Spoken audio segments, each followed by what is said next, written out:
ഈ മന്ത് നമുക്ക് വന്നിട്ടുള്ളത് 258 rupees ആണ്. അമ്മച്ചി ഇപ്പൊ ഫാൻ ഇങ്ങനെ ഓഫ് ചെയ്ത് പോകാറുണ്ടോ?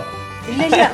ഈ വീട്ടിൽ തന്നെ വരാനുള്ള ഒരു അട്രാക്ഷൻ കൂടി ഉണ്ട്. ഇവിടുത്തെ കാർ പോർച്ചിലാണ് ഇവിടെ സോളാർ ചെയ്തിരിക്കുന്നത്. സ്ട്രിംഗ് ഇൻവെർട്ടറൊക്കെ വെച്ച് ഒരു 3 കിലോവാട്ട് ചെയ്യാനായിട്ട് ഏകദേശം 2 ലക്ഷത്തിന് മുകളിലേക്ക് നമുക്ക് ചെയ്യാം. ഇതിന്റെ പ്രൊഡക്റ്റ് വാറണ്ടി എന്ന് പറയുന്നത് 15 വർഷമാണ് പ്രൊഡക്റ്റ് വാറണ്ടി.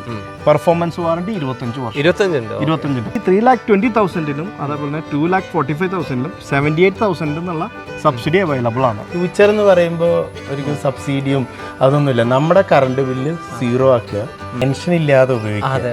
സാധാരണ ഒരു വീടിനെ സംബന്ധിച്ച് ഒരു 3 കിലോവാട്ടിന്റെ ആവശ്യമുള്ളൂ. ചില ആൾക്കാര് ധാരണയാണ് ഭയങ്കര വെയിലുണ്ടെങ്കിൽ ഒരുപാട് കറണ്ട് ഉണ്ടാവുന്നു അല്ലേ? പ്രായമായിട്ടുള്ള മാതാപിതാക്കളെ സംബന്ധിച്ച് ഇതിന്റെ മുകളിൽ കയറണ്ട. അവർക്ക് ഇത് സ്വിച്ച് ഇട്ട് കഴിഞ്ഞാൽ ഇതിങ്ങനെ ക്ലീനിങ് ആയിട്ട് പൊക്കോളും. പ്രധാന ഘടകമാണ് അതിന് ഉപയോഗിക്കുന്ന ഇൻവെർട്ടേഴ്സ്. മാനുഫാക്ചറിംഗ് വാറണ്ടി 15 വർഷമാണ്. നമുക്കത് നമ്മൾ ഇതുവരെ നമുക്ക് പരിചയം KSEB തരുന്ന ലൈൻ മാത്രമാണ് നമുക്ക് പരിചയം. ഇത് അതേ സിസ്റ്റം നമ്മൾ നമ്മുടെ വീട്ടിൽ ഉണ്ടാക്കുകയാണ്.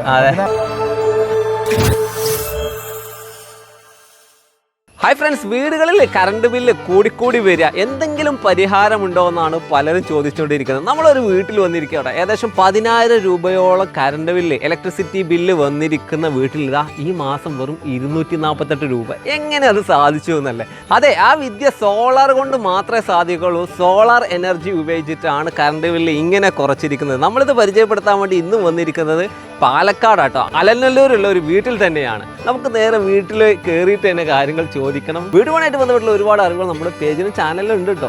ആദ്യമായിട്ടാണ് കാണുന്നതെങ്കിൽ ഒന്ന് സബ്സ്ക്രൈബ് ചെയ്ത് ബാക്കി കാര്യങ്ങളൊക്കെ കാണാൻ ശ്രമിക്കുക. ഡെക്കോർ ഡിസൈൻ്റെ പുതിയ വീട്ടിലേക്ക് എല്ലാ സ്വാഗതം. ഞാൻ നിങ്ങളുടെ കൂടെ സലീം മാലിക്. ഈ വീട്ടിൽ തന്നെ വരാനുള്ള ഒരു അട്രാക്ഷൻ കൂടി ഉണ്ട്. ഇവിടുത്തെ കാർ പോർച്ചിലാണ് ഇവിടെ സോളാർ ചെയ്തിരിക്കുന്നത്. സാധാരണ സോളാർ വീടിൻ്റെ മേലെ കയറി മണ്ടയിൽ തന്നെ ചെയ്യണമെന്നാണ് ചിലരുടെ ധാരണ. കാർ പോർച്ചിൽ മനോഹരമായിട്ട് ചെയ്തിരിക്കുന്നത് നമ്മുടെ ജിജി സാറാണ്. ജിജി സാർ, ഇവിടെ കറണ്ട് ബില്ല് വളരെയധികം കുറച്ചു എന്നാണ് ഞാൻ മനസ്സിലാക്കുന്നത്. 258. ഓക്കെ, എന്നാലും ഒരു 10,000 അടുത്ത് വന്നത് അത്രക്ക് അങ്ങ് കുറഞ്ഞു അല്ലേ? അപ്പോൾ ഞങ്ങളിവിടെ സ്ഥിരമായിട്ട് നിൽക്കുകയാണെങ്കിൽ ഒരു 12,000 ഒക്കെ ആവറേജ് കിട്ടണം. അപ്പം അച്ഛനും അമ്മയും മാത്രം അതുകൊണ്ട് അതിന്റെ ഒരു ചെറിയ പ്രൊപ്പോർഷൻ കുറവുണ്ട്. മിനിമത്തിലേക്ക് ആയി. ഓക്കെ, ആള് പുറത്താണ് കേട്ടോ. അപ്പൊ നാട്ടിൽ വരുമ്പോഴാണ് ഈ ഒരു അളവില് ബില്ല് വരുന്നത് അല്ലേ? അതിപ്പോ സോൾവ് ആയി. നേരെ കാർ പോർച്ചിലാട്ടോ വെച്ചിരിക്കുന്നത് അല്ലേ? അതിന് 2 കാരണമുണ്ട്. ഒന്ന്, വീടിന്റെ മുകളിൽ വെച്ച് കഴിഞ്ഞിട്ട് അതിന്റെ ഒരു ഭംഗി പോണ്ട. പിന്നെ മാത്രമല്ല, ഇവിടെയാണ് ഏറ്റവും കൂടുതൽ വെയിലുള്ളത് അല്ലേ? കറണ്ട് ബില്ല് അത്രക്ക് അങ്ങ് കുറഞ്ഞു അല്ലേ? അത്രക്ക് കുറയാ, ബാക്കി ഏറെ ഉള്ളത് KSEBക്ക് വിൽക്കാനും വല്ല പ്ലാനും ഉണ്ടോ? അങ്ങനെ ചില ആൾക്കാർ ധാരണയുണ്ട്. അങ്ങനെ ഒരു ധാരണയുണ്ട്. പക്ഷെ എന്നെ സംബന്ധിച്ചിട്ട് KSEB ആയിട്ടുള്ള ബന്ധം വേണേനും എന്നാ അവരിൽ നിന്നൊന്നും പറ്റാനും പാടില്ല. അതുകൊണ്ട് ഞാൻ സബ്സിഡി ഒഴിവാക്കി. സാധാരണ എല്ലാവരും സബ്സിഡി ഉണ്ട് ചെയ്തോളൂ എന്നാണ് പറയാറ്. കുറച്ചു കാലത്തേക്കൊക്കെ ഓക്കെ ആയിരിക്കും. പക്ഷെ ഫ്യൂച്ചർ എന്ന് പറയുമ്പോൾ ഒരിക്കലും സബ്സിഡിയും അതൊന്നുമില്ല. നമ്മുടെ കറണ്ട് ബില്ല് സീറോ ആക്കുക, പിന്നെ നമ്മൾ ഉപയോഗിക്കുന്ന സാധനം അൺലിമിറ്റഡ് ആയിട്ട് നമുക്ക് ഒരു ടെൻഷൻ ഇല്ലാതെ ഉപയോഗിക്കാം. മെയിൻ അത് തന്നെയാണ്, ടെൻഷൻ ഫ്രീ ആക്കുക. കറണ്ട് ബില്ല് കാണുമ്പോൾ ഒരു ടെൻഷൻ ഉണ്ടാവുന്ന അവസ്ഥ. നമ്മൾ തൊട്ട് മുമ്പ് ഇപ്പൊ ഇൻസ്റ്റാൾ ചെയ്യുന്നതിന് മുമ്പ് ഇപ്പൊ അവിടെ ഒരു ലൈറ്റ് കത്തുന്നുണ്ടായാൽ വെറുതെ പോയി ഓഫ് ചെയ്യും. അത് മാറ്റിയിട്ട് ഇപ്പോ എന്താ, അവിടെ ലൈറ്റ് കത്തിയാലും ടെൻഷൻ ഇല്ല. ഓഫ് ചെയ്യുമായിരിക്കും കുറച്ചു കാലം കൂടെ, പക്ഷെ ടെൻഷൻ ഇല്ല. ഓക്കെ, ഇലക്ട്രിസിറ്റി ബില്ല് കുറഞ്ഞാൽ ശരിക്കും വീട്ടുകാരോടാണ് ചോദിച്ചത്. വീട്ടുകാരികൾ ഇവിടെ ഉണ്ട്, എങ്ങനെയുണ്ട് ഇപ്പോ? നല്ല കുറവാണ്. ഈ മന്ത് നമുക്ക് വന്നിട്ടുള്ളത് 258 rupees ആണ്. 258 അല്ലേ? 258. ഇതിനു മുമ്പ് ഏകദേശം 10,000 റുപ്പീസോളം വരുമായിരുന്നു. അപ്പൊ അതൊരു ഭയങ്കര ചേഞ്ച് ആണ്. നമുക്ക് എത്ര വേണേലും ഇപ്പൊ നമ്മൾ ഇൻഡക്ഷൻ കുക്കർ, ഇലക്ട്രിക് സ്റ്റവ് ഒക്കെ യൂസ് ചെയ്യുന്നുണ്ട്. AC ഇപ്പൊ ഫുൾ എല്ലാ റൂമിലും, ആദ്യം ഒരു റൂമിലേ ഉണ്ടായിരുന്നുള്ളൂ AC. സോളാർ വെച്ചതിന് ശേഷം 3 റൂമിലെ AC ആയി ഫുൾ ഫ്ലെഡ്ജ്ഡ് ആണ് ഇപ്പൊ. ഓക്കെ, അമ്മച്ചി ഇപ്പൊ ഫാൻ ഇങ്ങനെ ഓഫ് ചെയ്ത് പോകാറുണ്ടോ? ഇല്ല. അല്ലെങ്കിൽ വീട്ടുകാർക്ക് ഉണ്ടാവുന്ന ഒരു കൺസേൺ ആണ്. ഒരു റൂമിൽ ആളില്ലെങ്കിൽ ഫാൻ ഓഫ് ചെയ്യും. ഇപ്പൊ ആ ഒരു കൺസേൺ വേണ്ട, സോളാർ ഉള്ളതുകൊണ്ട് നമുക്കതൊരു ഭയങ്കര ചേഞ്ച് ആണ്. നമ്മൾ ഈ റൂഫ് ടോപ്പിൽ വന്നിരിക്കുന്നത് കാർ പോർച്ചിന്റെ മേലെയാണ് അല്ലേ? നമ്മുടെ കൂടെ ഉള്ളത് സർവേ എഞ്ചിനീയർ ആണ് നമ്മുടെ സൂര്യകിരൺ ക്ലീൻ എനർജിയുടെ അല്ലേ? നമ്മൾ ഇദ്ദേഹത്തെ ഇതിൻ്റെ മണ്ടയിലേക്ക് ഇപ്പോൾ കൊണ്ടുവരാനുള്ള കാരണം ഈ കാണുന്ന അറേഞ്ച്മെന്റ്സ് കണ്ടില്ലേ, വളരെ നീറ്റ് ആൻഡ് ക്ലീൻ. 2 പാനൽ ആയിട്ട് 2 സെക്ഷൻ ആയിട്ട് അല്ലേ? മൊത്തം 10 പാനലാണ്. 5 കിലോ വാട്ടാണ് ഇവിടെ ചെയ്തിട്ടുള്ളത്. അതുകൊണ്ടാണ് ഈ 10 പാനലുകൾ വരുന്നത്. സാധാരണ ഒരു വീടിന്, ഒരു ചെറിയ വീടിന് 3 കിലോ വാട്ടിന്റെ ആവശ്യമുള്ളൂ. ഇവിടെ AC-യുടെ എണ്ണം അത്യാവശ്യം ഇവർക്ക് യൂസ് വരുന്നുണ്ട്. പിന്നെ നേരത്തെ പറഞ്ഞ പോലെ 3 മോട്ടറുകളുടെ ഉപയോഗം വരുന്നുണ്ട്. അപ്പൊ അത് വരുന്നതുകൊണ്ടാണ് ഇവിടെ ഒരു 5 കിലോ വാട്ട് എന്നുള്ള ഒരു ഇതിൽ നമ്മൾ ചെയ്തിരിക്കുന്നത്. ഒരു സാധാരണ ഒരു കുടുംബത്തിനെ സംബന്ധിച്ച് നമുക്കൊരു 3 കിലോ വാട്ട് തൊട്ട് നമുക്ക് മുകളിലേക്ക് ചെയ്യാം. അവരുടെ റിക്വയർമെന്റ് എന്തോ അത് മാത്രം ചെയ്യാനാണ് നമ്മൾ പ്രോത്സാഹിപ്പിക്കുന്നത്. അതെ അതെ അതെ.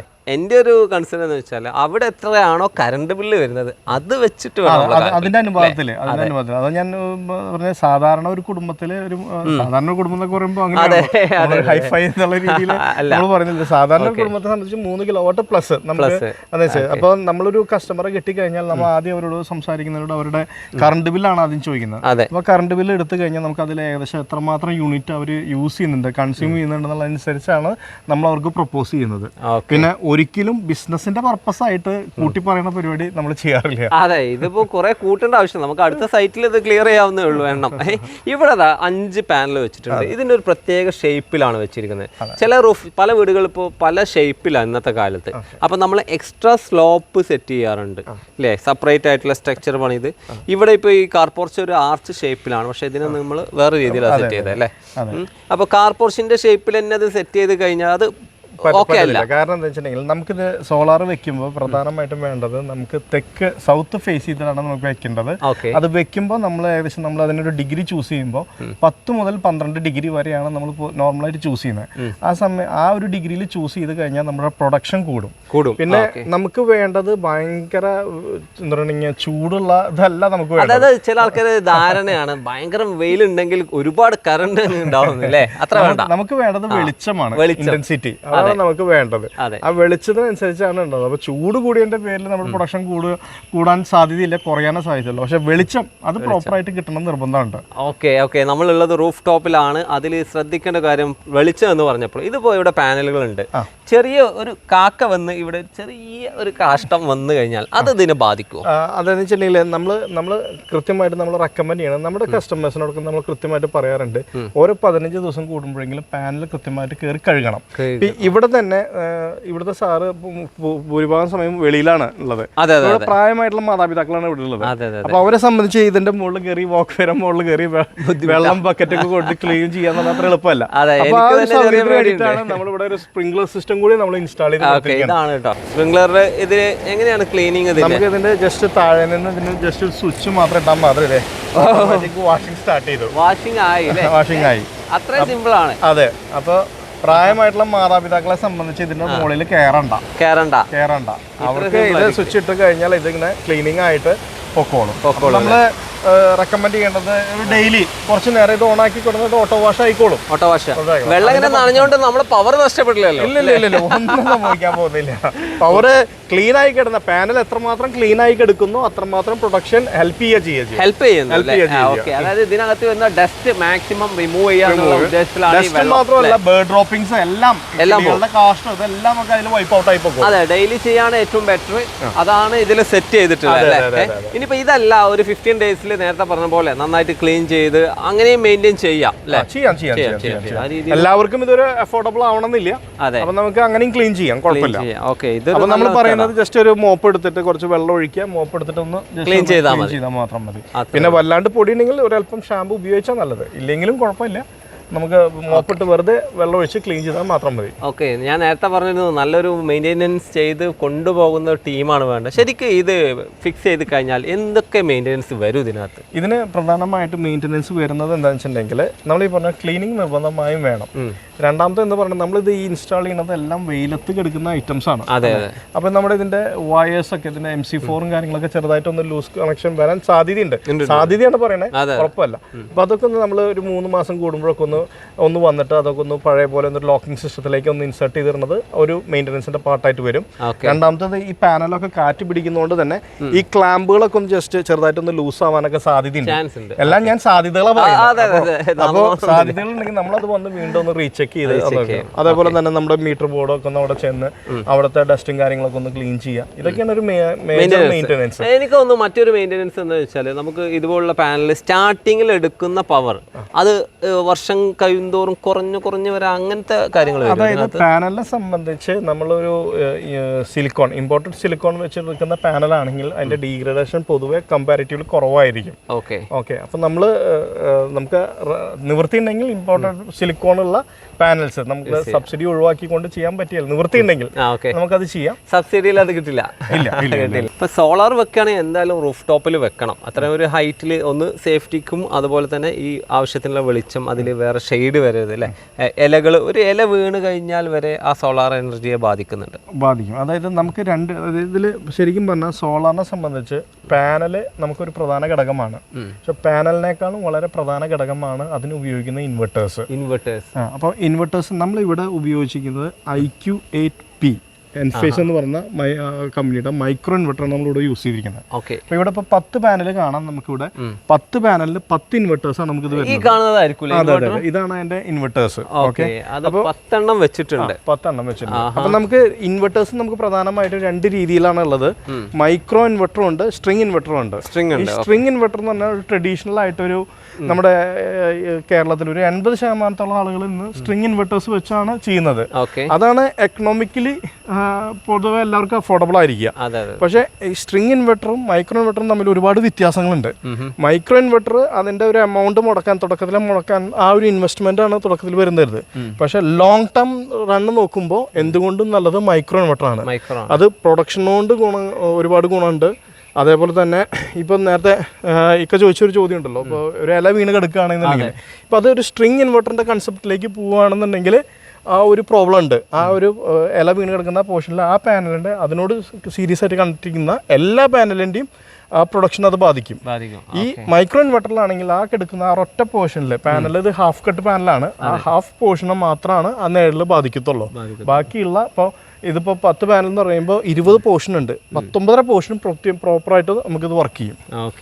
അതാണ് ഇതിന്റെ വേറൊരു അഡ്വാൻറ്റേജ്. പക്ഷേ നമ്മുടെ വ്യൂവേഴ്സ് അല്ലെങ്കിൽ സാധാരണക്കാരൻ ചിന്തിക്കുന്ന ഒരു പോയിന്റ്, ഒരു ഇൻവെർട്ടർ വെച്ചാൽ ചെലവ് ചുരുക്കാൻ പറ്റില്ല എന്നുള്ളതല്ലേ? തീർച്ചയായും ചെലവ് ആ വെക്കുന്ന കാലഘട്ടത്തിലെ ഒരു എമൗണ്ട് ചുരുക്കാം.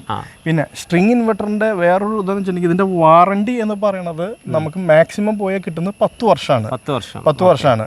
അപ്പം നമ്മൾ 10 വർഷത്തേക്ക് വേണ്ടിയാണോ നമ്മൾ ഇത് ഇൻസ്റ്റാൾ ചെയ്യണത്? അല്ല, നമ്മളൊരു ലോങ് ടേം വേണ്ടിയിട്ടാണ്. അപ്പോൾ ആ ഇനീഷ്യൽ ഇൻവെസ്റ്റ്മെന്റ്, ഞാൻ വീണ്ടും പറയുന്നു, ഇനീഷ്യൽ ഇൻവെസ്റ്റ്മെന്റ് ഇത്തിരി കൂടിയാലും അതൊരു ലോങ് റൺ ആണ്. ഇപ്പം ഇതിനെ സംബന്ധിച്ചാണെന്നുണ്ടെങ്കിൽ കമ്പനി തരുന്ന മാനുഫാക്ചറിങ് വാറണ്ടി 15 വർഷമാണ്. നമുക്കത് അപ് ടു 10 വർഷം കൂടി നമുക്ക് എക്സ്റ്റെൻഡഡ് വാറണ്ടി എടുക്കാം. ഈ എക്സ്റ്റെൻഡഡ് വാറണ്ടി എടുക്കുമ്പോൾ ഈ റീപ്ലേസ്മെന്റ് വാറോട് കൂടിയിട്ടാണ് ഈ 10 വർഷം കൂടി ഒരു എക്സ്റ്റെൻഡഡ് വാറണ്ടി തരുന്നത്. അതായത് 25 വർഷം കൊണ്ട് ഇൻ കേസ് എന്തെങ്കിലും ഒരു കംപ്ലൈന്റ് വന്നു കഴിഞ്ഞാൽ സർവീസ് അല്ല അവർ പറയുന്നത്, അത് റീപ്ലേസ്മെന്റ് ആണ് പറയുന്നത്. മൊത്തം ചേഞ്ച് ചെയ്യും. അതായത് ഇത് കംപ്ലീറ്റ് ആയിട്ട് കംപ്രസ്ഡ് ആയിട്ട് വരുന്ന ഒരു ഇതാണ്. അപ്പൊ ഇത് നമുക്ക് വേറെ അഴിച്ച് ഇതിന്റെ ഉള്ളിലത്തെ പാർട്സ് റിമൂവ് ചെയ്യണ പരിപാടിയൊന്നും ഇല്ല. അത് കംപ്ലൈന്റ് ആണെന്ന് അവർക്ക് തോന്നിക്കഴിഞ്ഞാൽ റിട്ടയർ ചെയ്യുക, പുതിയത് കൊറിയർ ചെയ്യുക. ഇനി കൊറിയർ ചെയ്ത് കഴിഞ്ഞാൽ നോർമലായിട്ട് നമ്മുടെ ഒരു ഇതെങ്ങനെയാ, ഇതിന്റെ കംപ്ലൈന്റ് ആയിട്ടുള്ള പീസ് നമ്മൾ തിരിച്ച് അയച്ചു കൊടുക്കണം. ഇവർക്ക് അതും വേണ്ട, അത് നമുക്ക് ഡെമോ പീസായിട്ട് ഉപയോഗിക്കാം. അത്രയും അഡ്വാൻസ്ഡ് ആണ് ഈ സാധനം. ഒരു വിശാലമായ ഗ്രൗണ്ട് പോലെ തന്നെ നിൽക്കുന്നുണ്ട് അല്ലേ പാനലുകൾ. ഇത് കറക്റ്റ് എന്തുകൊണ്ട് ഇത് 2 സെക്ഷനായിട്ട് ഇങ്ങനെ വെച്ചെന്നുള്ള ചോദ്യം. ചില ആൾക്കാർ വിചാരിക്കും ഇത് ഇങ്ങനെ നല്ലൊരു റൂഫ് പോലെ വെച്ചിരുന്നെങ്കിൽ ഒരു റൂഫായിട്ട് ഉപയോഗിക്കാമായിരുന്നു. നേരത്തെ പറഞ്ഞ പോലെ ഇതിന് ഒരു പ്രത്യേക പോസ്ചർ ഉണ്ടല്ലോ, പ്രത്യേക ആംഗിൾ വെക്കണം, സൂര്യൻ്റെ ദിശക്കനുസരിച്ച് വെക്കണം, അതൊക്കെയാണ്. അതുപോലെ തന്നെ ശ്രദ്ധിക്കേണ്ട ഒരു ഭാഗമാണെന്ന് തോന്നുന്നു ഈ അറസ്റ്റർ അല്ലേ? അത് ഇടിമിന്നൽ രക്ഷാചാലകം ഇതിന് വേണം. എന്തുകൊണ്ട് ഇതിന് ഇത് പെട്ടെന്ന് ഇലക്ട്രിസിറ്റി വലിച്ചെടുക്കുന്നത്? എന്താണ് അതിന്റെ ഒരു ഇത് നമ്മൾ വളരെ ഓപ്പൺ ഗ്രൗണ്ടിലായിട്ടാണ് വരയ്ക്കുന്നത്. നമ്മൾ പലപ്പോഴും പറയാറുണ്ടല്ലോ, നമ്മൾ ഓപ്പൺ സർഫസിൽ അങ്ങനെ വരുമ്പോൾ ഇടിമിന്നൽ ഏൽക്കാനുള്ള സാധ്യതകൾ കൂടുതലാണ്. നമുക്ക് ലൈറ്റ്നിങ് അറസ്റ്റർ വയ്ക്കുമ്പോൾ നമുക്കൊരു 2 മീറ്റേഴ്സ് എങ്കിലും ഹൈറ്റ് വരാവുന്ന രീതിയിൽ വേണം നമ്മളത് ഇൻസ്റ്റാൾ ഇൻസ്റ്റാൾ ചെയ്യാനായിട്ട്. ഇതൊക്കെ നിങ്ങൾ തന്നെ ചെയ്യുന്ന സർവീസ് ആണോ? അതെ അതെ, നമ്മൾ തന്നെ ചെയ്യുന്നതാണ്. അതായത് ഞാൻ സബ് കോൺട്രാക്ടേഴ്സിനെ വെച്ച് ഒരിക്കലും ഞങ്ങൾ വർക്ക് ചെയ്യാറില്ല. അല്ല, അതിന് ട്രെയിൻഡ് സ്റ്റാഫ് വെച്ചാൽ ഞങ്ങൾ വർക്ക് ചെയ്യാം. ഞാൻ അത് പ്രത്യേകം എടുത്ത് ചോദിക്കാനുള്ള ഒരു കാര്യമുണ്ട്. ഇന്നത്തെ കാലത്ത് ഏതൊരു ചെറിയ ഇലക്ട്രീഷ്യനും സോളാർ വെക്കാന്നുള്ള ഒരു അവസ്ഥയിൽ എത്തിയിട്ടുണ്ട്. കാര്യങ്ങളുണ്ട്. ഡിഷ് ടി വി ചെയ്യുന്നവരുണ്ട് ഈ ഫീൽഡിൽ, സാധാ ഒരു ഇലക്ട്രീഷ്യൻ ചെയ്യുന്നവരുണ്ട്. അതല്ല, ടെക്നിക്കലി ചെയ്യണം എന്നുണ്ടെങ്കിൽ അതിന് അതേപോലെ ക്വാളിഫൈഡ് ആയിട്ട് വേണം നമുക്ക് ചെയ്യാനായിട്ട്. വെറും ഇത് നമ്മൾ ഈ കാണുന്ന പാനല് മാത്രമല്ല, നമ്മൾ ഉപയോഗിക്കുന്ന കറണ്ട് നമ്മുടെ വീട്ടിൽ അത്രയും ഹൈ വോൾട്ടേജ് ആണ് നമ്മുടെ വീട്ടിൽ നമ്മൾ ഉണ്ടാക്കുന്നത്. നമ്മൾ ഇതുവരെ നമുക്ക് പരിചയം KSEB തരുന്ന ലൈൻ മാത്രമാണ് നമുക്ക് പരിചയം. ഇത് അതേ സിസ്റ്റം നമ്മൾ നമ്മുടെ വീട്ടിൽ ഉണ്ടാക്കുകയാണ്. അതിനെ മാത്രം സേഫ്റ്റി കൺസേണിലൂടെ വേണം ചെയ്യാനായിട്ട്. അത് മാത്രമല്ല, ലോങ് ടേം ആയിട്ടുള്ള ഒരു പ്രോസസ്സാണ് ഇതിന്റെ പിന്നിലുള്ളത്. അപ്പോൾ അത് അത്രക്ക് ഞാൻ നേരത്തെ പറഞ്ഞ പോലെ സോളാർ വെറുതെ അങ്ങ് വാങ്ങി വെച്ചാൽ പോരാ, അതിന് നല്ല രീതിയിലുള്ള മെയിൻ്റെനൻസ് വേണം, ക്ലീനിങ് വേണം, എല്ലാം വേണം. അതിനൊരു ടീം ബാക്കിൽ വേണം. അപ്പോൾ ഈ ചോദിച്ചപ്പോൾ അതിന്റെ കൂടെ ഈ അറസ്റ്റർ അവിടെയും ഒന്ന് കാണുന്നുണ്ടല്ലോ. വീടിന് മേലെ എന്തുകൊണ്ട് 2 അറസ്റ്റർ? ആക്ച്വലി വെച്ചാൽ ഈ ഇവിടുത്തെ ജിജു സാറ് വളരെ നമ്മൾ അങ്ങനെ ഇരുന്നിട്ട് ആള് വളരെ ഇതിനെക്കുറിച്ച് നല്ലൊരു ഐഡിയ ഉള്ള ഒരാളാണ്. ആൾ ഇത്രയും നല്ലൊരു കാശ് മുടക്കി തന്നെ നല്ലൊരു വീടുകൾ വെച്ചിട്ടുണ്ടെങ്കിൽ അതിന്റെ സേഫ്റ്റിയെ കുറിച്ച് ആൾ അത്രമാത്രം കൺസേൺ ആണ്. അപ്പം നമ്മളിവിടെ ഒരു ലൈറ്റ്നിങ് അറസ്റ്റർ ചെയ്തിരിക്കുന്നത് നമ്മൾ ഈ പാനലിന്റെ കാര്യങ്ങൾക്ക് വേണ്ടിയിട്ട്. അതേപോലെ തന്നെ സാറ് വീടിനും ലൈറ്റ്നിങ് അറസ്റ്റർ ചെയ്തിട്ടുണ്ട്. ഇനി ലൈറ്റ്നിങ് അറസ്റ്റർ മാത്രമല്ല സാർ ഇവിടെ ചെയ്തിരിക്കുന്നത്, അതിനൊരു പ്രോപ്പർ ആയിട്ടുള്ള സർജ് പ്രൊട്ടക്ടറും ചെയ്തിട്ടുണ്ട്. അത് നമ്മൾ തന്നെ ചെയ്തിരിക്കുന്നതാണ്.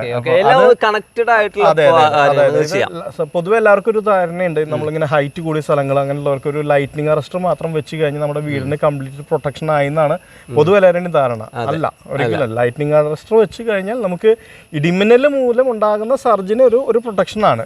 പക്ഷെ നമ്മുടെ വീട്ടിലേക്ക് കയറി വരുന്ന സർജ് ഇടിമിന്നലിലൂടെ മാത്രമല്ല, നമുക്ക് നിയർ ബൈ വല്ല ഒരു ഫാക്ടറിയോ അല്ലെങ്കിൽ എന്തെങ്കിലും ഒരു കമ്പനി ഉണ്ടെങ്കിൽ അവിടെ പെട്ടെന്ന് ഉണ്ടാകുന്ന വോൾട്ടേജ് വേരിയേഷനും കാര്യങ്ങളിലൂടെ നമ്മുടെ KSEB ലൈനിലൂടെ തന്നെ നമ്മുടെ വീട്ടിലേക്ക് സർജ് കയറി വരാനുള്ള എല്ലാ സാധ്യതയുണ്ട്. ആ ഒരു ഇതിനെ പ്രൊട്ടക്ട് ചെയ്യാനുള്ള സർജ് പ്രൊട്ടക്ട് കൂടി ഞങ്ങൾ ഇവിടെ ഇൻസ്റ്റാൾ ചെയ്തിട്ടുണ്ട്.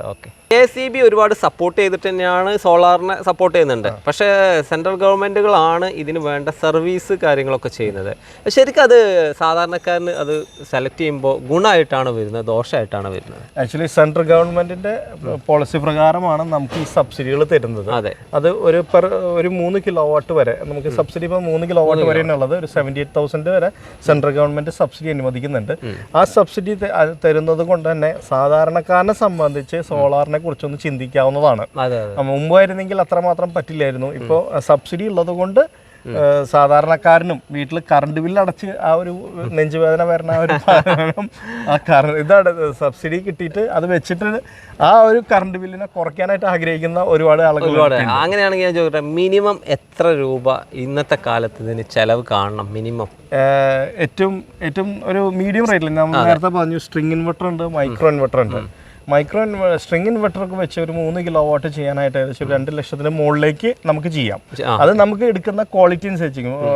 പ്രധാനമായിട്ടും ഇതിന്റെ വാറണ്ടി, ഇൻവെർട്ടറിന്റെ വാറണ്ടി കുറയും തോറും വിലയിൽ റേറ്റിൽ മാറ്റം വരും. ഞങ്ങൾ ചെയ്യുമ്പോൾ ഞങ്ങൾ ഒരു സ്ട്രിങ് ഇൻവെർട്ടർ ആണെങ്കിൽ ഞങ്ങൾ അതൊരു V-ഗാർഡ് സിസ്റ്റം, അത് ഏറ്റവും കുറഞ്ഞത് ബേസിക് അതാണ്. V-ഗാർഡ് വെച്ച് നമ്മൾ ചെയ്യുന്നുള്ളൂ. V-ഗാർഡ് ചെയ്യുമ്പോൾ ഒരു 10 വർഷം വാറണ്ടി കിട്ടും. അതിനൊരു ലക്ഷം ഏകദേശം 2,45,000 മേൽ എക്സ്പെൻസ് അതിന് വരും. അതാണ് അത് വരുന്നത്. ഇനിയിപ്പോൾ മൈക്രോ ഇൻവെർട്ടർ ആണ് അതിന് വരുന്നുണ്ടെങ്കിൽ നമ്മുടെ ഏകദേശം ഒരു റേറ്റ് വരുന്നത് 3,20,000 ആണ് വരുന്നത്. ഓക്കെ. ഇനി മറ്റൊരു കാര്യം എന്ന് വെച്ചാൽ ഇത് വെക്കുമ്പോൾ നേരത്തെ പറഞ്ഞ പോലെ ലോങ് ടൈം കിട്ടണം. വാറണ്ടി എത്ര വർഷത്തോളം കൊടുക്കുന്നുണ്ട്? പാനലിൽ പ്രധാനമായിട്ട് 2 വാറണ്ടിയാണുള്ളത്. പ്രൊഡക്റ്റ് വാറണ്ടി ഉണ്ട്, പെർഫോമൻസ് വാറണ്ടി ഉണ്ട്. ഞങ്ങൾ ഇതിൽ പ്രൊമോട്ട് ചെയ്യുന്ന ഞങ്ങളുടെ പ്രോജക്റ്റുകളിൽ ഞങ്ങൾ മാക്സിമം യൂസ് ചെയ്യുന്നത് ആക്സിടെക് എന്ന് പറയുന്ന ജർമ്മൻ കമ്പനിയുടെ ഇന്ത്യൻ സബ്സിഡി പാനലാണ് നമ്മൾ യൂസ് ചെയ്യുന്നത്. അതിന്റെ പ്രൊഡക്റ്റ് വാറണ്ടി എന്ന് പറയുന്നത് 15 വർഷമാണ് പ്രൊഡക്റ്റ് വാറണ്ടി. പെർഫോമൻസ് വാറണ്ടി 25 വർഷം. 25 പെർഫോമൻസ് ആണത്. അപ്പോൾ ആക്ച്വലി ഞങ്ങളോട് ചോദിച്ചാൽ ഞങ്ങൾ കൃത്യമായിട്ട് പറയും, നമുക്കിതിൽ പ്രൊഡക്റ്റ് വാറണ്ടി ഏതാണോ കൂടുതലുള്ളത് അത് നമ്മൾ എപ്പോഴും ചൂസ് ചെയ്യുന്നതാണ് നമ്മൾ പാനലിന് എപ്പോഴും safe. Production performance warranty depends upon the performance.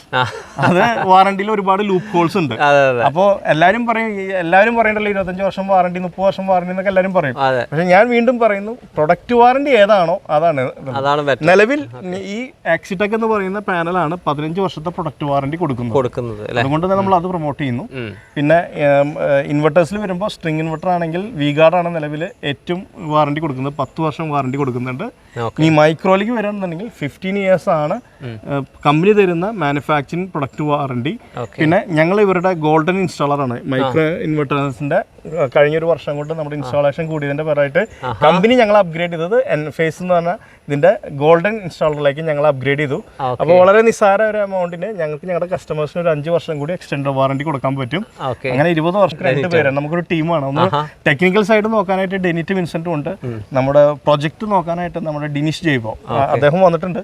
അപ്പോൾ ആളും ഇതിന്റെ ഒരു സ്ട്രോങ് സൈഡ്, പ്രൊജക്ട് മുഴുവൻ ആളുടെ ഇതിൽ സേഫ് ആണ്. അല്ല, ഞാൻ പറയുന്നത് നിങ്ങൾ 3 പേരും ഇതിന്റെ ബാക്ക് ബോണുകൾ തന്നെയാണ്. അപ്പോൾ ഒരുപാട് നമ്മൾ കഴിഞ്ഞ വർഷമാണെന്ന് തോന്നുന്നു ഇവരുടെ ഒരു പ്രൊജക്ട് പരിചയപ്പെടുത്തി. ആ ഒരു സമയത്ത് ഒരുപാട് ആൾക്കാർ ഇത് കണ്ടു, നിങ്ങളെ ചൂസ് ചെയ്ത്. കാരണം അദ്ദേഹം അതിന്റെ പോയിന്റ്സ് ഇൻഫോർമേറ്റീവ് ആയിട്ട് തന്നെയാണ് പറഞ്ഞത്. അത് യൂസ്ഫുൾ ആയി ആളുകൾക്ക്. അങ്ങനെ തന്നെയാണ് പറയാറ്. ഈ വർക്കും അങ്ങനെ വന്നതാണെന്ന് ഞാൻ മനസ്സിലാക്കുന്നത്. അതെ, സാറ് അത് അത്രയും മാത്രം കൺസേൺ ആണ്. അപ്പോൾ സാറ് 2-3 ഗ്രൂപ്പിന്റെ അടുത്ത് ഡിസ്കസ് ചെയ്തിട്ട് അവിടെയൊന്നും സാറ്റിസ്ഫൈഡ് ആയിരുന്നില്ല. ആദ്യം സാറ് എന്നെയാണ് വിളിച്ചത്. ഞാൻ സംസാരിച്ചു. അപ്പോൾ ഞാൻ പറഞ്ഞു, സാറേ എനിക്ക് അത്രയും ടെക്നിക്കൽ ആയിട്ട് ഒരു നോളജ് സാറിന് എനിക്ക് തരാനില്ല, പക്ഷെ ഞാൻ ടെക്നിക്കൽ ഹെഡിനെ കണക്ട് ചെയ്യും. അങ്ങനെ അവരെ കണക്ട് ചെയ്തു. അവർ തമ്മിൽ കണക്ട് ചെയ്തപ്പോൾ 2 വലിയ പുലികൾ ഒരുമിച്ച് കൂട്ടിയപ്പോൾ എന്താണ് സംഭവിക്കുന്നത്? അതാണ് ഇതിന്റെ മേലെയുള്ള ഈ ഒരു അടിപൊളിയായിട്ടുള്ള സോളാർ സിസ്റ്റം. അപ്പോൾ കേരളത്തിൽ നല്ല എവിടെയാണെങ്കിൽ നമുക്ക് ചെയ്യാൻ പറ്റും. ഏത് ജില്ലകളിലാണെങ്കിലും നമ്മളുള്ളത് പാലക്കാടാട്ടോ. പാലക്കാടാണ് ഇപ്പോൾ ചെയ്തുകൊണ്ടിരിക്കുന്നത്. അന്ന് നമ്മൾ എറണാകുളത്താണ് പരിചയപ്പെടുത്തിയത്. ഞാൻ നേരത്തെ പറഞ്ഞല്ലോ, അതായത് നമ്മുടെ ഇതിന്റെ 2,45,000 ആണ് ഒരു വി-ഗാർഡ് സിസ്റ്റത്തിന് വരുന്ന സ്ട്രിംഗ് ഇൻവെർട്ടറിന്. 6 പാനൽ ഒരു ഇൻവെർട്ടർ വരുന്ന സിസ്റ്റത്തിന് 2,45,000. അതേപോലെ തന്നെ മൈക്രോ ഇൻവെർട്ടറിലേക്ക് വരുമ്പോൾ 6 പാനലും 6 ഇൻവെർട്ടേഴ്സും കൂടി ഇത് അതിന് വരുന്നത് 3,20,000. ഈ 3,20,000 അതേപോലെ തന്നെ 2,45,000 78,000 എന്നുള്ള സബ്സിഡി അവൈലബിൾ ആണ്. ഓക്കെ, ഈ ചെറുത് ചെയ്താലും നമ്മളെ വീട്ടിലെ കറണ്ട് ബില്ല് സീറോയിലേക്ക് എത്തിക്കാൻ പറ്റുമോ? പറ്റും. മിനിമം ചാർജിൽ നിൽക്കുമോ? മിനിമം എന്തായാലും നമ്മൾ സോളാർ ചെയ്ത് കഴിഞ്ഞാൽ നമ്മൾ KSEBിക്ക് അടക്കേണ്ടതായ ഒരു മിനിമം തുകയുണ്ട്. മീറ്റർ റെന്റ് അങ്ങനത്തെ ഉള്ളതല്ലേ, അതെന്തായാലും നമ്മൾ അടയ്ക്കണം. പക്ഷെ നമ്മൾ അടച്ചുകൊണ്ടിരിക്കുന്ന ഒരു 4,000 4,500 അതൊക്കെ വന്ന് ഇങ്ങനെ വെറും ഈ ഒരു 200 താഴേക്ക് വരികയാണ്. അതാണ് സോളാർ വയ്ക്കുമ്പോഴത്തെ ഒരു ഗുണം. ഓക്കെ, റേറ്റിന്റെ കാര്യം ഇങ്ങനെ പറഞ്ഞു. പക്ഷെ നമ്മുടെ വ്യൂവേഴ്സിന് എന്തെങ്കിലും ഡിസ്കൗണ്ട് നിങ്ങൾ കൊടുക്കണം. തീർച്ചയായും. ഇക്കാരെ വീഡിയോ കണ്ടിട്ട് ആ വീഡിയോ കണ്ടുകൊണ്ടാണ് നമ്മളെ വിളിക്കണേ എന്ന് പറയുമ്പോൾ നമ്മൾ അവരെ വേണ്ട രീതിയിൽ നമ്മൾ പരിഗണിക്കണം. അത് ഞങ്ങള് ക്വാളിറ്റി കുറച്ചുകൊണ്ടല്ല, അങ്ങനെയല്ല പറയുന്നത്. നമ്മുടെ ലാഭത്തിൽ നിന്ന് ചെറിയൊരു ഇത് കുറച്ച് നമ്മൾ അവർക്ക് ക്വാളിറ്റിയിൽ കോംപ്രമൈസ് ഇല്ലാതെ. ഞാൻ ആ വാക്ക് പലപ്പോഴും പറയട്ടോ, കാരണം വെച്ചിട്ടുണ്ടെങ്കിൽ എങ്ങനെയെങ്കിലും സോളാർ ചെയ്യാന്നല്ല ഞങ്ങളുടെ രീതി. നേരത്തെ നമ്മളെ സ്ട്രിംഗ് ഇൻവെർട്ടറും അതുപോലെ മൈക്രോ ഇൻവെർട്ടറും പറഞ്ഞു, ലാഭകരമായതും പറഞ്ഞു. പക്ഷെ ഏതാണ് സേഫ്റ്റിയുടെ കാര്യത്തിൽ നല്ലത്? ഓക്കെ, നല്ലൊരു ചോദ്യമാണ് ഇക്ക ചോദിച്ചത്. അപ്പോൾ എനിക്ക് നല്ലൊരു കൃത്യമായിട്ടുള്ളൊരു ഉത്തരം അതിൽ തരാനുണ്ട്. കാരണം വെച്ചിട്ടുണ്ടെങ്കിൽ നമ്മുടെ ഈ പാനൽ ഉണ്ടാക്കുന്ന കറണ്ട് എന്ന് പറയുന്നത് DC കറണ്ടാണ്, ഡയറക്റ്റ് കറണ്ട്. ഈ സ്ട്രിംഗ് ഇൻവെർട്ടർ ആകുമ്പോൾ നമ്മുടെ ഈ ഡയറക്റ്റ് കറണ്ടിനെ നമ്മൾ കൊണ്ടുവരുന്നത് നമ്മുടെ മെയിൻ ബോർഡ് വരെയാണ് നമ്മൾ കൊണ്ടുവരുന്നത്. ഉദാഹരണം പറയുന്നത് നമ്മുടെ സാധാ പെൻ ടോർച്ച് ഉണ്ടല്ലോ, പെൻ ടോർച്ചിനൊക്കെ ഉപയോഗിക്കുന്ന 1.5 വോൾട്ടിന്റെ ബാറ്ററി. ആ 2 ബാറ്ററിയിൽ നമ്മൾ ജസ്റ്റ് 2 വയർ കണക്ട് ചെയ്തിട്ട് നട്ടം കൂട്ടി മുട്ടിച്ച് കഴിഞ്ഞാൽ സ്പാർക്ക് ഉണ്ടാവും. അത് വെറും 1.5 വോൾട്ടേജ് ആണ്. ഇതെന്ന് പറഞ്ഞാൽ 1.5 വാട്ട്സ് ആണ് ആ ബാറ്ററി. ഇതെന്ന് പറഞ്ഞാൽ 550 വാട്ട്സിന്റെ എത്ര 10 പാനൽ 5,500 വാട്ട്സ് ആണ്. എന്ത് ധൈര്യത്തിലാണ് ഇവിടെ ഞാൻ നിൽക്കുന്നത്? അതാണ് മൈക്രോന്റെ വേറൊരു അഡ്വാൻറ്റേജ്. മൈക്രോന് ഈ ഡയറക്റ്റ് DC കറണ്ടിനെ micro inverters immediately AC current ആക്കിക്കൊണ്ടാണ് കൊണ്ടുവരുന്നത്. അപ്പൊ അതുകൊണ്ട് തന്നെ സേഫ്റ്റിയുടെ സൈഡ് പറയുമ്പോൾ വി റിയലി റെക്കമെൻഡ് മൈക്രോ അല്ലേ? അപ്പൊ നമുക്ക് ധൈര്യമായിട്ട് ഇതിൽ നടന്നു പോകുന്ന പോലും അതുകൊണ്ടായിരിക്കും. അല്ല, അത്രയും കോംപ്ലിക്കേറ്റഡ് അല്ല, എങ്കിലും നമ്മൾ ചിന്തിക്കുമ്പോൾ എന്തുകൊണ്ടും സേഫർ സൈഡ് മൈക്രോ തന്നെയാണ്. ഈ വീട്ടിലെ മൊത്തം ഇലക്ട്രിസിറ്റിയുടെ മെയിൻ പോയിന്റ് ആയിട്ട് വരുന്ന ഒരു ഭാഗം അല്ലേ? സാധാരണ വീടുകളിൽ ഇതൊക്കെ കാണും, പക്ഷെ ഇത് കാണില്ല. ഇതാണ് മെയിൻ സർജ് പ്രൊട്ടക്ടർ. അതെ. നേരത്തെ ഞാൻ ഇൻട്രൊഡ്യൂസ് ചെയ്ത സർജ് പ്രൊട്ടക്ടർ. ഇതെന്ന് പറഞ്ഞാൽ Type 1+2 ആ ടൈപ്പ് സർജ് പ്രൊട്ടക്ടർ ആണ്. ഇത് മെയ്ഡ് ഇൻ ജർമ്മനി ഡെൻ എന്ന് പറഞ്ഞ കമ്പനിയുടെ ഇമ്പോർട്ടഡ് സാധനമാണ് ഇത് വരുന്നത്. ഓക്കെ. സാധാരണ ഞാൻ നേരത്തെ പറഞ്ഞ പോലെ പൊതുവെ എല്ലാവർക്കും ഒരു തെറ്റിദ്ധാരണ ഉണ്ട്, ഒരു ലൈറ്റ്നിങ് അറസ്റ്റർ വെച്ച് കഴിഞ്ഞാൽ വീട് മുഴുവൻ പ്രൊട്ടക്റ്റഡ് ആണെന്ന്.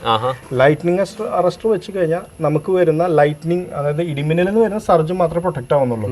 KSEBിയുടെ ഭാഗത്ത് നിന്ന് കയറി വരുന്ന പിന്നെ ആ സർജിനെ ഡിപ്പെൻഡ് അതിനെ ഇതാവാനായിട്ട് നമ്മൾ വെക്കുന്ന സർജ് ടൈപ്പ് 1ഉം ടൈപ്പ് 2വിനെയും നമുക്കിത് പ്രോപ്പറായിട്ട് പിടിച്ച് വീടിന്റെ സേഫ്റ്റി നമുക്ക് ഉറപ്പുവരുത്താം. ഇത് പലപ്പോഴും ഇടിമിന്നലൊക്കെ മറ്റ് സ്ഥലങ്ങളിൽ വന്നാലും KSEB ലൈനിലൂടെ വരാൻ സാധ്യതയുണ്ട്. അതുകൊണ്ടാണ് നമ്മുടെ വീട്ടിലെ TV, അതുപോലെ മിക്സി, ഫാന് മുതലായവയൊക്കെ പോകുന്നതിന്റെ കാര്യം. അവരുടെയൊക്കെ വീട്ടിൽ ഒരു പക്ഷേ ലൈറ്റ്നിങ് അറസ്റ്റർ വെച്ചുണ്ടായേക്കാം, പക്ഷെ അത് നമ്മുടെ വീട്ടിൽ നിന്ന് കയറണം തന്നെ ആണെന്നില്ല, വേറെ ഇതിലുണ്ടായാലും ലൈനിൽ നിന്ന് കയറി വന്ന് നമ്മുടെ ഇതിലുണ്ടാവും. അപ്പൊ അതുകൊണ്ട് നമ്മൾ ഈ വീടിന്റെ പ്രൊട്ടക്ഷൻ, ഞാൻ പറഞ്ഞല്ലോ ഇവിടുത്തെ സാറിന് വീടിന്റെ പ്രൊട്ടക്ഷൻ വളരെ മുഴുവനായിട്ട് ചെയ്ത ടീമാണ് ഇവിടെ ഇരിക്കുന്നത് അല്ലേ. നമ്മൾ സോളാർ കൂടാതെ നമ്മൾ പ്രോപ്പറായിട്ട് surge protection, ESP earthing, lightning arresting, ഇത് മൂന്നും വളരെ ഉത്തരവാദിത്തത്തോടെ ടെക്നിക്കലായിട്ട് നമ്മൾ ചെയ്തു കൊടുക്കും. ഓക്കെ. അപ്പൊ ഇങ്ങനെ ഒരു കൺസേൺ കറണ്ട് ബില്ല് കൂടുന്നു എന്ന് അറിഞ്ഞപ്പോൾ ഇപ്പോൾ സൂര്യകിരണാണ് ഇവിടെ ചെയ്തിട്ടുള്ളതെന്നാണ് ഞാൻ മനസ്സിലാക്കുന്നത്. വേറെ പലരും വന്നോ ഇത് ചെയ്യാൻ വേണ്ടിയിട്ട്? വൈ സൂര്യകിരൺ എന്ന ആൻസറിലേക്കാണ് വരുന്നതെങ്കിൽ രണ്ട് കാര്യമുണ്ട്. ഈസി ആയിട്ട് പെട്ടെന്നൊരു ആൻസർ പറയാം. നമ്മൾ ഒരു ടീമിനെ സെലക്ട് ചെയ്തിട്ട് അവർക്ക് റിവ്യൂ കൊടുക്കാം. അവർ ചെയ്യുന്നതിന് മുമ്പ് തന്നെ നമുക്ക് അവർ ഇങ്ങനെ ആയിരിക്കും ചെയ്യാൻ പോണെന്ന് മനസ്സിലാക്കിയിട്ടും റിവ്യൂ കൊടുക്കാം. അപ്പോൾ രണ്ടാമത് പറഞ്ഞ പോയിന്റിലാണ് ഞാൻ എത്തിച്ചേർന്നത്. ഇതിപ്പോ പബ്ലിക്സ് കാണുന്ന ഒരു കാര്യമായതുകൊണ്ട് എനിക്ക് അവരത് സജസ്റ്റ് ചെയ്യാനുള്ളത്, ഇതുപോലെ ഒരു പ്രൊഡക്റ്റ് നമുക്ക് വാങ്ങിക്കണമെങ്കിൽ മാർക്കറ്റിൽ പോയിട്ട് വാങ്ങിക്കാം. പക്ഷേ ആരെങ്കിലും കൊണ്ടും ഇൻസ്റ്റാളും ചെയ്യിപ്പിക്കാം. പക്ഷെ ഇത് ചെയ്യുന്നത് വളരെ 1 വർഷമോ 2 വർഷത്തേക്കോ അല്ലെങ്കിൽ ഒരു 3 വർഷത്തേക്കോ ഉള്ള ഒരു കേസല്ല അല്ലേ. അപ്പം നമ്മൾ ഉദ്ദേശിക്കുന്നത് വലിയൊരു ലോങ് പീരീഡിലേക്ക് ഒരു 25+ വർഷങ്ങളിലേക്കെങ്കിലും നിൽക്കണ പോലെ ആയിട്ട് നോക്കുമ്പോൾ കുറച്ച് സമയം എടുത്തിട്ടാണെങ്കിൽ നല്ലൊരു ഇൻ്റഗ്രേറ്ററെ സെലക്ട് ചെയ്യുക എന്നുള്ളതാണ്. അവിടെ ഇരുന്നോളൂ. നമ്മൾ ഈ ഒരു സോളാർ സിസ്റ്റം വെച്ചത് സൂര്യകിരണാണ്. അപ്പോൾ അവരുടെ വർക്ക് കാര്യങ്ങളൊക്കെ എങ്ങനെ ഉണ്ടായിരുന്നു? ബുദ്ധിമുട്ടാക്കിയോ? ബുദ്ധിമുട്ടൊന്നുമില്ല, നമുക്ക് വളരെ തൃപ്തികരമായിട്ടുണ്ട്. തൃപ്തികരമാണ്. ഓക്കെ. അവർ ഹാപ്പിയാണ്, നമ്മളും ഹാപ്പിയാണ്. ഞാൻ വേറെ നമ്മുടെ സുഹൃത്തുക്കളൊന്നും ഈ വീട്ടിൽ വളരെ ഭംഗിയായിട്ട് ഈ സർവീസ് ചെയ്തു. കൂടെയുള്ള ആളാണ് ഫുള്ള് മെയിൻറ്റെയിൻ ചെയ്തെന്ന് തോന്നുന്നു അല്ലേ? ഇദ്ദേഹം ഡിനീഷ് ജയ്പോ ഞങ്ങളുടെ പ്രൊജക്ട് ഹെഡാണ്. ഞാൻ പറഞ്ഞു ഞങ്ങളുടെ 2 കാര്യങ്ങൾ, ഞങ്ങളുടെ ബാക്ക് ബോൺ എന്ന് പറയുന്നത് ടെക്നിക്കൽ സൈഡ് നോക്കാനായിട്ട് ഡെനിറ്റ് വിൻസെന്റും പ്രൊജക്ട് സൈഡ് നോക്കാനായിട്ട് ഡിനീഷ് ജയ്പോ. ഈ 2 ബാക്ക് ബോൺ ഉള്ളതുകൊണ്ട് തന്നെ സൂര്യകിരൺ ഞങ്ങൾ തിളങ്ങണം. നമ്പർ വീഡിയോ ഡിസ്ക്രിപ്ഷനിൽ കൊടുക്കുന്നുണ്ട്. നിങ്ങൾക്ക് നിങ്ങളുടെ വീടിന് വേണമെങ്കിൽ ഇതുപോലുള്ള സൊല്യൂഷൻ ചെയ്യാം. നിങ്ങൾ കേരളത്തിൽ എവിടെയാണെങ്കിലും ചെയ്തു കൊടുക്കും. ഓൾ കേരള വെറുതെ ചെയ്തു കൊടുക്കല്ല, ഉത്തരവാദിത്തത്തോടെ. അതാണ് അതിലെ പ്രാധാന്യം. Okay, thank you. Okay, thank you.